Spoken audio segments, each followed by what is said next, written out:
Isang linggo na ang nakaraan kasama ang 10 pa ninyong housemates nang piliin ko kayo at papasukin sa aking bahay.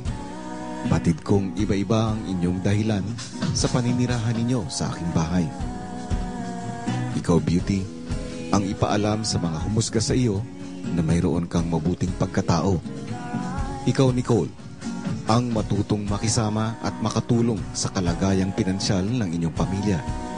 Ikaw, Robbie, ang ipakita ang iyong pagkatao at subukin ang iyong kakayahan. At ikaw, EJ, ang paunlarin ang sarili at bigyan ng magandang buhay ang iyong pamilyang sabi mo ay binasak ng kahirapan. Kaya naman sa loob ng aking bahay ay iba't ibang karanasan at pagsubok ang inyong pinagdaanan. Big Four, saksi ako at ang taong bayan sa inyong mga pagbabago. Ikaw, Beauty, una kitang nakilala bilang isang rebeldeng kabataan ng Dumaguete. Spoiled brat, mapusok, sinusunod ang sariling kagustuhan, at magkaminsan ay nakakasakit ng kalooban. Ito ang mga bumubuo sa maskara na kumukubli noon sa iyong pagkatao. Pero noong una ninyong nakasalamuha ang ilang mga magulang, nakaramdam ka ng pangungulila sa iyong ina. Bagay na nagpabatid sa akin na kayang hubarin ng iyong pagmamahal sa iyong ina't pamilya ang maskarang tumatabing sa iyong pagkatao. At sa paghubad ng iyong maskara, nakilala ko ang isang dalagang hindi nahihiyang magpadama ng pagmamahal. Kaya naman ipinagmamalaki kita, Beauty. Ikaw ngayon ay isa ng uliran at mapagmahal na anak at mabuting kaibigan. Ikaw, Nicole, una kitang nakilala bilang isang tahimik na Cebuana. Hirap kang magbukas ng iyong sarili. Para ka noong isang saradong aklat na mahirap basahin at unawain ang mga pahina. Gayunpaman, sa paglipas ng mga araw, binuksan mo ang ilang pahina ng iyong buhay, pero sa ilang tao lamang. Kabilang na dyan, si Joseph. Oo, Nicole. Ang malalim ninyong pagkakaibigan ni Joseph ang naging dahilan para higit pa kitang nakilala. Pero dahil na rin sa inyong pagkakaibigan, ay nahadlangan ang mas malalim na pagkilala sa iyo ng iyong mga housemates. At para kayo ng iyong ina ay magkaroon ng magkasalungat na kalooban. Kaya naman sa huli, kailangan kang pansamantalang iwanan ni Joseph. Pansamantalang pamamaalam na nagsilbing mitya para umusad ang iyong pagbabago at buksan pa ang mga pahina ng iyong pagkatao. Kinaya mong magbukas ng kalooban sa iyong ina. Hinayaan mong makilala ka ng iba mo pang mga housemates. At sa pagsubok ng pagmamalasakit sa kaibigan na sa inyo ay aking binigay, ay ikaw ang unang nanindigan. Tulad ni Beauty, ipinagmamalaki rin kita, Nicole, dahil kung pagbabatayan ang mga pagbabagong naganap sa iyong pagkatao at pakikitungo sa iyong mga kaibigan, masasabi kong hindi nasayang ang iyong paninirahan sa aking bahay. Ikaw naman, Robbie, pumasok ka ng aking bahay na bitbit ang pangalan ng eskwelahan mong pinanggalingan. A man for others. Ito ang gabay na iyong sinusundan.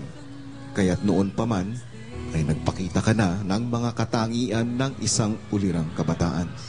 Sa inyong apat, ay ikaw ang pinakaiba dahil ani mo'y wala nang dapat baguhin sa iyong pagkatao.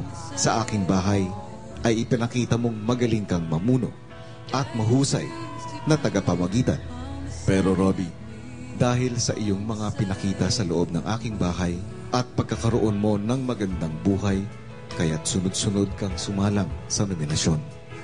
Sunod-sunod na nominasyong naging dahilan para lumutang ang ilan mong kahinaan.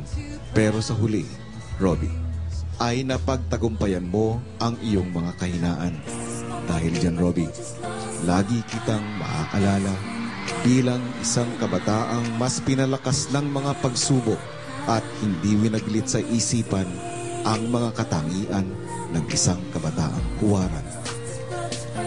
At ikaw, EJ, pumasok ka sa aking bahay na aminadong kapos ang kaalaman sa maraming bagay at puno ng insecurities dahil sa ikaw ay probinsyano mula sa Mindoro. Ito ang dahilan kung bakit ilag ka sa mga housemates mong may kaya at mula sa ibang bansa. Tandang-tanda ko, EJ, nang unang mo akong kinausap dahil sa isang sekretong humahadlang para maipakilala mo sa iyong mga housemates at buong mundo ang tunay mong pagkatao, ang katotohanan tungkol sa iyong ama na buong tapang mong hinarap sa kabila ng posibilidad na ikaw ay ituring na iba at layuan. Pero sa huli, napatunayan mo na ang katotohanan ang siyang magpapalaya sa iyo. Natuto kang makihalubilo sa iba. Naging masayahin at nahanap mo ang tinig para maipahayag mo ang iyong damdamin. Dahil dyan, EJ, kaya't walang paglagyan ng aking ligaya at tuwa. Nagsilbi kang inspirasyon, lalo na sa mga mahihirap. Pinatunayan mong libre ang mangarap at lahat ay maaaring matupad. Beauty, Nicole, Robbie at EJ. Team Big Four. Saan man kayo makarating, ay lagi ninyong bitbitin ang mga aral ninyong natutunan sa loob ng aking bahay. Hangad ko ang inyong tagumpay at maging mabuting ehemplo kayo ng kabataang Pinoy. Salamat po, kuya. Salamat po, kuya! Sakit. Aray. Yeah. Malaki na talaga ang pinagbago ng ating Team Big Four simula nang sila ay unang tumapak sa bahay ni Kuya. Samantala mga kapamilya, ang pagbabalik naman ng isa sa pinakahinahangaan at pinakamakulit na housemate dito pa rin sa Pinoy Big Brother Teen Edition Plus Big Night at the Big Dome.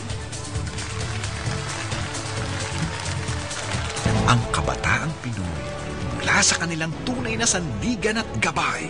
Napakasaya kasi nag-iba na talaga yung outlook sa buhay niya. Yung pangarap nga niya na mabigyan kayo magandang buhay, ay unti-unting natutupad niya yun dahil gusto niya mabuo ang aming pamilya. I was really happy kasi she was able to come out from her shell. Friendly na siya, nagiging sociable na siya ngayon. Very proud ako sa kanya. Nagiging more mature si Robbie. Ang nakita nila sa kanilang mga anak, nakita rin ng sambayanan. Kaya ikaw ang magdesisyon kung sino ang pinakakarapat dapat maging big winner ng kabataang Pinoy.